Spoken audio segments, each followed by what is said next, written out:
Welcome, the Lord's chosen. Some people are studied, and some people are investigated. That's the line they whispered when your name came up, half in awe, half in panic, and entirely unsure of what exactly they were dealing with. Because here's the truth. People don't normally interview every single person you've ever met, unless they're either preparing a documentary or trying to confirm a suspicion they're too afraid to say out loud. And the funny part?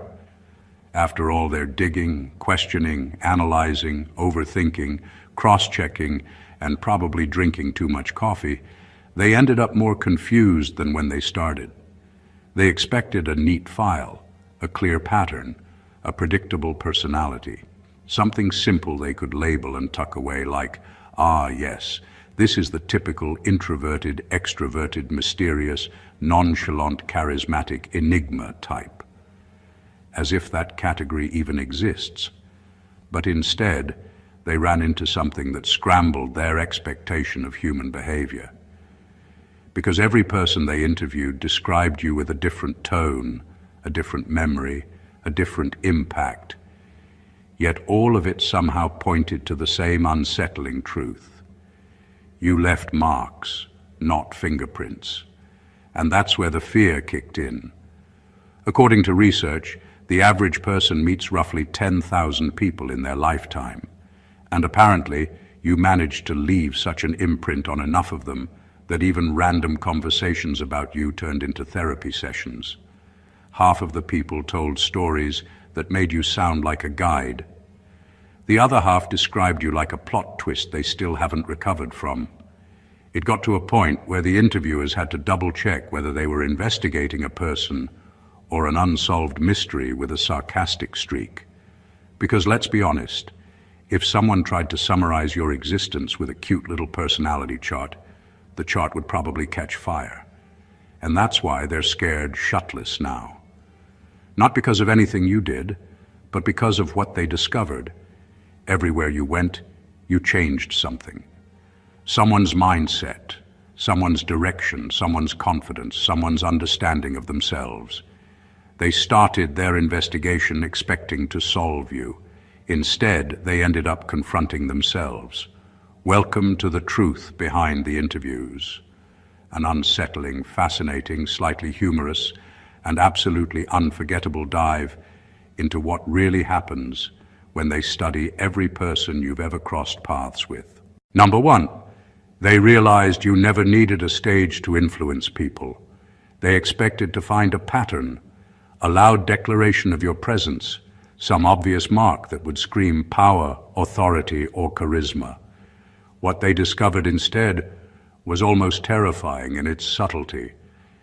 You didn't need to be the center of attention. You didn't need accolades, applause, or even recognition. Your influence wasn't performed. It was absorbed, internalized, and acted upon by the people around you without you even trying. Every conversation you had, every small interaction, every passing moment left a ripple in someone else's life. And by the time they realized it, the effect was already permanent. People described how, without intending to, you nudged them toward clarity, pushed them toward better choices, or forced them to see the cracks in their own thinking. They remembered moments when your words, even casual ones, landed so precisely that they couldn't ignore them. And it wasn't the kind of influence that makes someone feel indebted or controlled. It was the kind that made them look at themselves differently, made them upgrade quietly, painfully, sometimes begrudgingly. That realization hit the investigators like a punch in the gut, because influence that works silently and invisibly is far more dangerous than influence that shouts. It cannot be tracked. It cannot be predicted. It cannot be contained. They had assumed they'd see a pattern of dominance or charm, something loud enough to measure. What they found instead was a quiet authority that came from being fully yourself, consistent without being rigid, present without being intrusive. That's what scared them the most. The fact that you could change the course of someone's thoughts, habits, or even life without them ever realizing it was happening. You never asked for credit, you never needed applause, and you certainly didn't perform. And yet, everywhere you went, people were subtly, irrevocably affected. They had interviewed everyone you'd ever met, thinking it would reveal secrets about you. Instead, it revealed a truth far scarier to them. Your influence isn't in what you do. It's in the fact that you exist. And sometimes existing quietly in a way no one can control is the most powerful thing of all. Number 2, every person described you differently, yet all of them were right. When they started interviewing everyone you'd ever met, they expected consistency. They assumed they'd hear the same stories, the same impressions, the same version of you over and over. A tidy, predictable pattern they could label and store. What they found instead was chaos, but the kind that made perfect sense once you looked closer. Each person had a completely different experience with you, a unique perspective shaped by how you interacted with them, what they needed from you, or what they were ready to handle. One person described you as fiercely honest, another as impossibly kind, someone else as unnervingly perceptive, and yet another as untouchable. Every account seemed contradictory, yet none of them was wrong. The interviews revealed a truth that scared them far more than any dramatic story could. You adapt without losing yourself. You don't change who you are for anyone else, but you do reveal different pieces of yourself depending on the moment and the person. People weren't describing inconsistencies. They were describing different facets of the same force, different angles of a life lived with awareness and subtle intention. It's not something you can fake or manipulate. It's something you naturally radiate.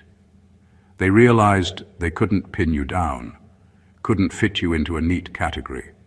They expected a formula, a profile they could study and predict. Instead, they discovered a living paradox, someone who is the same in essence, but infinitely varied in expression. That realization unsettled them because they know how the world works. Control, labels, boxes. You don't fit into any of them, and the more they tried to reconcile the conflicting stories, the more they understood there's no reconciling you.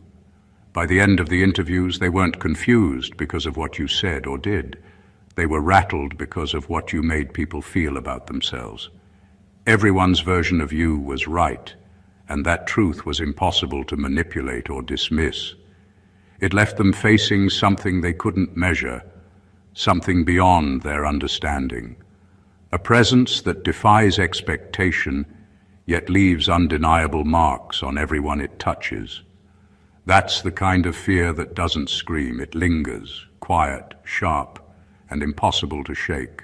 Number 3, they expected to hear flaws, but people only confessed their own.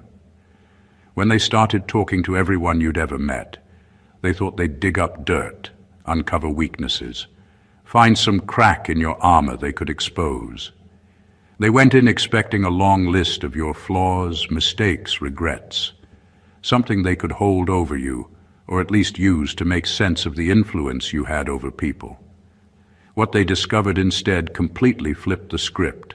Nobody talked about you the way they expected. Instead, every single conversation ended up revealing something about themselves. People admitted their own fears, their own insecurities, the things they had been hiding even from themselves. Someone would start describing a moment with you and suddenly confess how they had lied, cheated, or been too weak to act. Another would recount how your words made them rethink a decision they were ashamed of. Without trying, you had a way of making people confront their own truth, and when they did, they projected nothing but clarity and admiration onto you. They weren't seeing flaws in you. They were seeing mirrors of themselves, reflections they hadn't been ready to face. That terrified them because influence like that cannot be quantified or controlled. You weren't manipulating anyone. You weren't forcing confessions or creating drama. You weren't performing a role that could be dissected. You existed in a way that made people reveal their own weaknesses and strengths simultaneously, and it happened naturally. They realized that anyone who can make people confront themselves without trying, without threat, without reward, is operating on a level beyond ordinary comprehension. They had thought they could uncover secrets about you, but all they found were truths about others. And the fact that you triggered that without even trying made them more unsettled than any scandal could. You weren't flawed in the way they expected. You were untouchable in a way they hadn't anticipated. Every confession they recorded, every story they documented, pointed to the same conclusion. You don't expose yourself to intimidate or impress. You expose reality in a way that forces others to see themselves. And that is far more unsettling than any flaw ever could be. Number 4, they found out. You don't chase people, yet people still follow you. They expected to uncover a strategy, a method, a visible effort on your part that explained why people were drawn to you. They thought there would be some hustle, some constant pursuit, some calculated charm that kept you relevant in everyone's lives. What they found instead was the opposite, and it completely unnerved them. You don't chase. You don't beg for attention, validation, or approval. You don't manipulate, scheme, or force connections. You simply exist, and people naturally gravitate toward you. That alone left them bewildered, because the kind of influence you wield cannot be controlled or predicted. Every interview revealed a recurring pattern. People felt drawn to you even when you were distant, even when you disappeared for long stretches of time, even when they weren't sure they liked or understood you. They admitted that your absence created curiosity, your calm presence demanded respect, and your subtle actions, often unnoticed by anyone else, left lasting impressions. People followed not because they had to, not because you pressured them, but because something about your energy, your way of being, triggered recognition. Recognition that you see, understand, and influence the world without needing permission. That realization terrified them because it defies all conventional rules. In their world, influence requires effort, control, and visibility. You disproved all of it. You don't need to chase. You don't need to explain yourself. You don't need to perform tricks to keep people interested. Yet people keep showing up, keep admiring, keep being subtly changed by you. The more they probed, the more they realized they couldn't find a method, a formula, or a weakness. They could only acknowledge that your presence alone was magnetic, transformative, and untouchable. They had gone in expecting a clear path to understanding you. Instead, they discovered that your influence is quiet, effortless, and undeniable. You never needed to chase anyone because your energy, your consistency, and your authenticity naturally pulled people in, leaving those who study you scrambling to explain what cannot be explained. And that is exactly why they ended up scared shitless. Number 5, nobody could explain your confidence because it was never borrowed.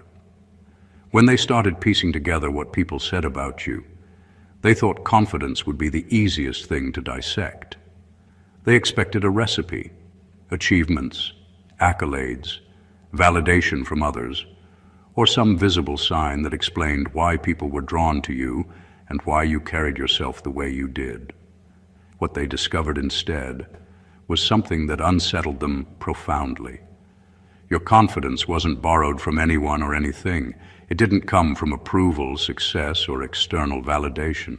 It came from inside, a deep, unshakable understanding of who you are and what you stand for, and no one could imitate it, manipulate it, or take it away. People described moments when you walked into a room without trying, and yet every eye noticed you. They remembered conversations where you spoke simply and quietly, yet your presence made them listen, made them reconsider, made them feel small in comparison. but not in a threatening way. It wasn't arrogance. It was certainty. They couldn't explain it because there were no signs, no proofs, no awards or titles to point at. It was raw, natural, earned from life itself. Through the mistakes you faced, the challenges you endured, and the relentless self-reflection you practiced. Every failure, every heartbreak, every moment of doubt had been absorbed, processed, and transformed into quiet, unstoppable confidence that scared them more than any aggression ever could. They realized that someone who doesn't rely on external props to define their worth cannot be shaken, cannot be bribed, and cannot be controlled. Your confidence wasn't performative. It was intrinsic. It was visible in your calm demeanor, in the way people subconsciously gravitated toward you, and in the way they remembered you long after the interaction ended. The more they tried to rationalize it, the more elusive it became. They had interviewed everyone, collected stories, tried to analyze patterns, but nothing added up. Your confidence wasn't something they could map or replicate. It was a living proof that true power starts from knowing yourself fully and refusing to let anyone else dictate your value. And that realization left them quietly, deeply, and irreversibly shaken. Number 6, the more people spoke about you, the more they saw their own limitations. As they interviewed everyone you'd ever met, they assumed the conversations would reveal your story, your habits, your choices, maybe even your mistakes. What they didn't expect was how often those interviews turned into reflections of the people themselves. Every story about you ended up highlighting someone else's shortcomings, hesitations, and unfulfilled potential. It was almost cruel in its simplicity. You didn't need to confront anyone, criticize anyone, or even offer advice. And yet your presence in their lives forced them to confront the parts of themselves they had been avoiding. People confessed how you exposed their comfort zones without trying, how moments with you made them realize they were playing small, settling for less, or avoiding responsibility. One person admitted they had always been envious of your decisiveness. Another admitted that your calm clarity made their own indecision painfully obvious. Someone else revealed that your quiet determination highlighted their own lack of discipline. You were like a mirror, but not the flattering kind, the kind that refuses to lie. The investigators didn't anticipate this effect. They went in thinking they would uncover your secrets, expecting flaws or weaknesses to appear through others' accounts. Instead, they found an unsettling pattern. Wherever you went, people weren't just remembering you. They were remembering what they weren't, what they hadn't achieved, and what they feared they never would. It wasn't manipulation. It was simply the natural byproduct of your presence, your clarity, and your unwillingness to compromise your standards. That realization left them shaken because they realized they were dealing with someone whose impact couldn't be measured by traditional metrics. You didn't dominate, intimidate, or coerce. You revealed, subtly but irrevocably. And the more they tried to understand you, the more obvious it became that your influence worked quietly, by highlighting the gaps in others, the parts they desperately wished didn't exist. By the end, they weren't just scared of what you could do. They were unsettled by what you made others confront about themselves. And that kind of impact isn't something anyone can control. Number 7, the people you helped didn't even realize you were helping them. When they went through the interviews, they expected to find clear signs of influence, moments where you deliberately guided someone, corrected them, or offered visible support. What they discovered instead was far more unsettling. The people you touched didn't even know they had been touched. Your impact wasn't loud, it wasn't calculated, and it certainly wasn't performative. It was quiet, almost invisible, yet profound. People remembered moments where a single word, a simple gesture, or even your mere presence had shifted their perspective, changed a decision, or sparked a realization that stayed with them long after you were gone. One person admitted they didn't notice at the time, but a remark you made months ago had stayed with them, altering the way they approached a career choice. Another said your calm in a chaotic situation had given them a sense of clarity they couldn't find anywhere else. Someone else confessed that your honesty, untainted by ego or judgment, forced them to confront truths about themselves they had been avoiding for years. They didn't realize it in the moment. They didn't even consciously seek it.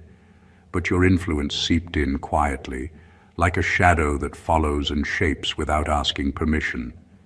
That unnerved the investigators, because influence like that can't be controlled, measured, or stopped. You didn't create dependency, you didn't demand gratitude, and you certainly didn't orchestrate outcomes. People changed because of your presence, not because of a plan or a strategy. It's the kind of effect that leaves no trail for anyone trying to analyze it, yet its mark is undeniable. By the end, the pattern was impossible to ignore. Wherever you went, people grew in ways they didn't even realize. They remembered lessons, shifts in thinking, and subtle transformations, but they didn't credit you consciously. That's the part that scared them most. They realized that you didn't need to be seen as a guide or a leader to alter lives. You simply moved through the world as yourself, and the world couldn't help but evolve in response. And that is the kind of influence that can't be contained, predicted, or defeated. Number 8. They discovered you never returned energy. You transformed it. When they started talking to the people you've crossed paths with, they expected stories of conflict, retaliation, or even tension. They assumed that anyone with influence inevitably reacts, mirrors energy, or escalates situations. What they found instead completely threw them off. You don't return energy, you transform it. Negativity, hostility, envy, and even manipulation never bounced back at you in the way most people would. Instead, it changed form in your presence, either dissolving quietly, turning into clarity, or redirecting itself in a way that left the other person exposed to their own truth. People describe situations where others came at you aggressively or with hidden agendas, expecting a fight, and instead they were met with calm, precise reactions that didn't shame, attack, or defend. It wasn't passive. It wasn't weakness. It was transformation. A careless insult might become a lesson in patience for the other person. A manipulative comment might become self-reflection they didn't realize they needed. Your presence changes the energy in the room without effort or noise, and that's what left them unsettled. They noted repeatedly that you don't mirror aggression or negativity. You don't take on someone else's chaos. You convert it. And that scares people because most of the world thrives on reaction. They expect pushback, retaliation, drama, or defensiveness. But you operate on a different level, one where other people's energy is neither a threat nor an obstacle. It's raw material. You refine it, redirect it, and often leave others questioning their own behavior long after the interaction ends. The investigators realized they couldn't categorize it. It's not something taught in books or captured in behavioral studies. It's instinctive, natural, and impossible to manipulate. It creates influence without control, authority without force, and clarity without confrontation. By the time they finished speaking with everyone, they weren't just confused. They were unnerved. You don't engage with energy the way anyone else does, and that makes you unpredictable, untouchable, and quietly transformative. And the fact that no one could ever provoke you into a predictable response left them more scared than anything else they uncovered. Number 9, they realized you see intent. Faster than most people see behavior. When they interviewed everyone you had ever met, they expected stories about what you said, what you did, or how you acted. They were looking for patterns, habits, or maybe even mistakes to analyze. What they found instead was far more unsettling. People kept describing your uncanny ability to see intention before anyone even realized it themselves. You didn't just notice behavior. You understood the why behind it, the motive, the silent drive that made someone act the way they did.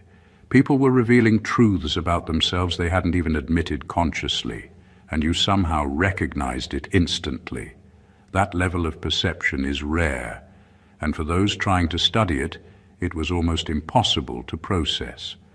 People told stories of moments when someone tried to manipulate, deceive, or hide their feelings, and you responded in ways that made them drop their guard without force. One person admitted that your questions, comments, or even glances made them rethink their intentions in a way that was uncomfortable but necessary. Another said you noticed envy or admiration in someone's subtle gestures that nobody else saw, and you treated it with such precision that it exposed them without humiliating them. By the time someone realized what had happened, the truth was already laid bare. That terrified the investigators, because they realized that your awareness is something that can't be faked or taught. Most people react to actions, to the surface-level signals, to what's being performed. You operate on a level deeper than that. You read the energy behind behavior, the unspoken motives, and the hidden agendas, and your responses reflect understanding, not judgment. They had expected to catalog your habits and categorize your personality. Instead, they discovered that you exist on a wavelength most people never reach. You see through the masks, the facades, and the pretenses instantly, and that makes you impossible to mislead, control, or corner. People aren't just influenced by you. They are exposed to themselves in ways they can't deny, and that level of perception left everyone studying you deeply unsettled, unsure if they were witnessing observation or something far more extraordinary. Number 10. People said you don't fit into any social category because you outgrew all of them. When they started interviewing everyone you had ever met, they expected to find patterns, labels, or some neat way to define you. They thought someone's personality could be summarized, categorized, and studied. What they discovered instead was completely disorienting. You don't fit into any social category because you've outgrown them all. You're not the shy one, the loud one, the charming one, or the mysterious one. You are all of them depending on the context, the people around you, and the situation at hand. You don't play a role. You adapt without losing your essence. And that is exactly what left them scrambling for answers. People described moments where you seemed completely different from what anyone else expected. In one situation, you could be commanding, decisive, and unwavering. In another, you were gentle, observant, and quietly guiding someone without them even noticing. Someone else admitted that you could be funny and disarming one moment, then completely serious and unshakable the next. It wasn't inconsistency. They realized it was versatility born from self-mastery. You don't bend for others. You reveal the part of yourself that the situation demands, and people naturally respond to it, often without realizing why. That realization unsettled the investigators deeply. They tried to classify you, to put you in a box they could study, predict, or explain. But every account contradicted the last, and yet each one was undeniably true. They began to see that your identity isn't something that fits neatly into society's rules or expectations. You operate beyond them.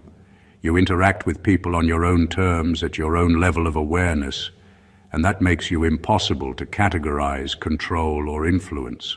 By the end, they weren't just confused, they were unnerved. They realized that every interaction with you carries a layer of unpredictability, not because you are chaotic, but because you have evolved past the need for validation, conformity, or social labels. You exist in a space where people respond to the real you, and that space is rare, uncomfortable, and for anyone trying to study you, almost impossible to navigate. Your presence doesn't just defy categories, it redefines them, leaving those who study you off balance, unsettled, and quietly intimidated. Number 11. They expected stories of drama. Instead, they heard stories of discomfort. When they started talking to everyone you had ever met, they were bracing for chaos, scandal, or conflicts. Something flashy they could point to as evidence of influence or power. They imagined arguments, confrontations, and dramatic showdowns. What they found instead was something far more unsettling.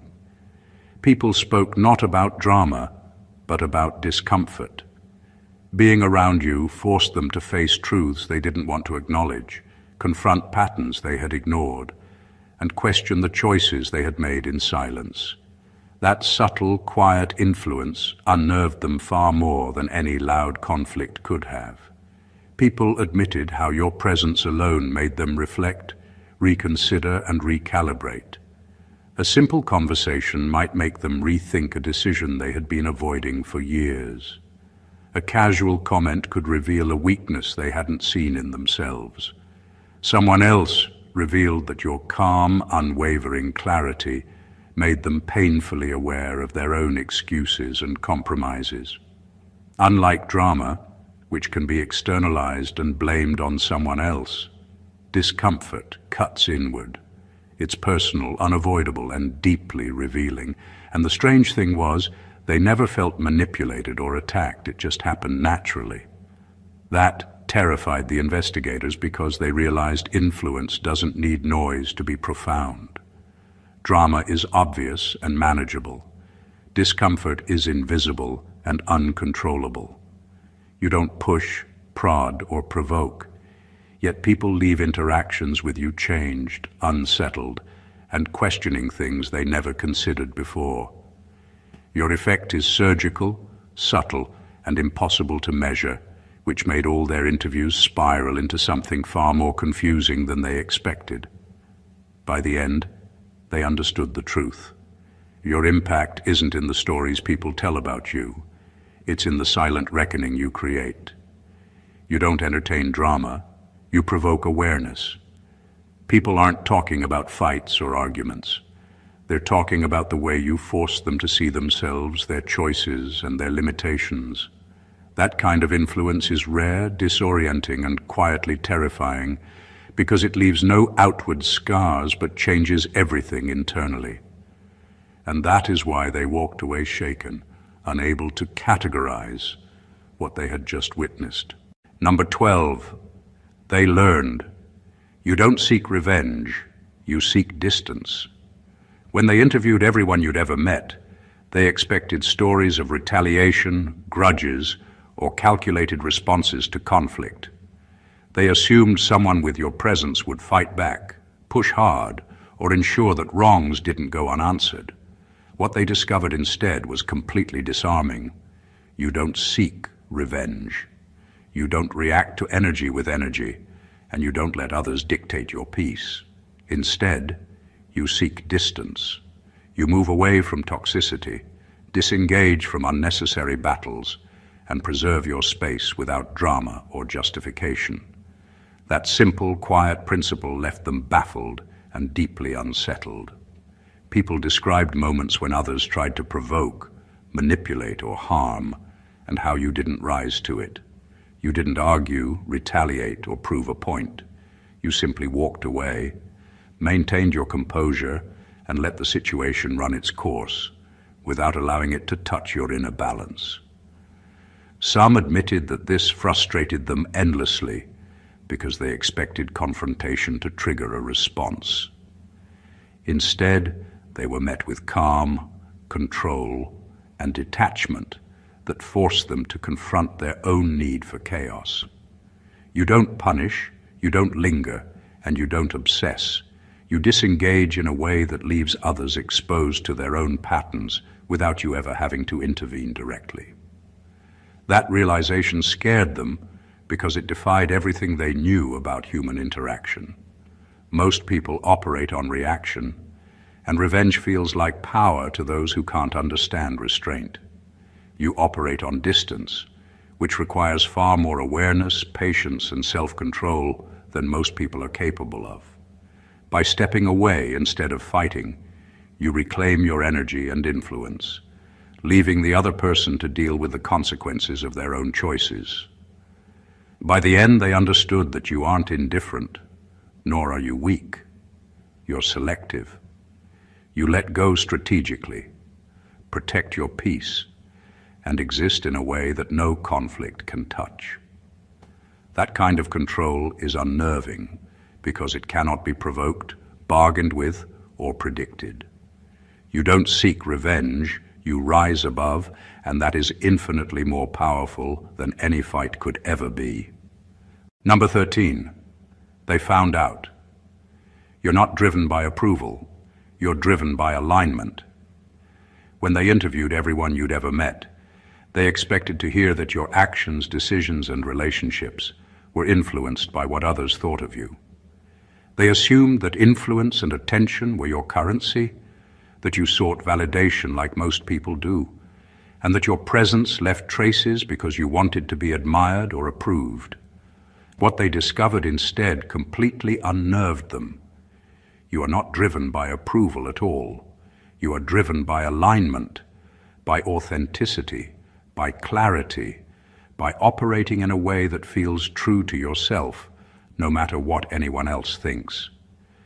People described interactions where you didn't conform to expectations, where you ignored social pressure, and where you refused to compromise your principles just to be liked. They admitted that it was frustrating, sometimes intimidating, and often disorienting because you were operating according to a code no one else fully understood. Some remembered how you walked away from situations that didn't fit your values, while others recalled how you challenged people to align with their own truth instead of bending to convention. You weren't seeking conflict or attention, you were seeking clarity, consistency, and alignment with the world as you understand it. That scared the investigators because most people are predictable when they crave approval. They react, they adjust, they manipulate outcomes to maintain image or favor.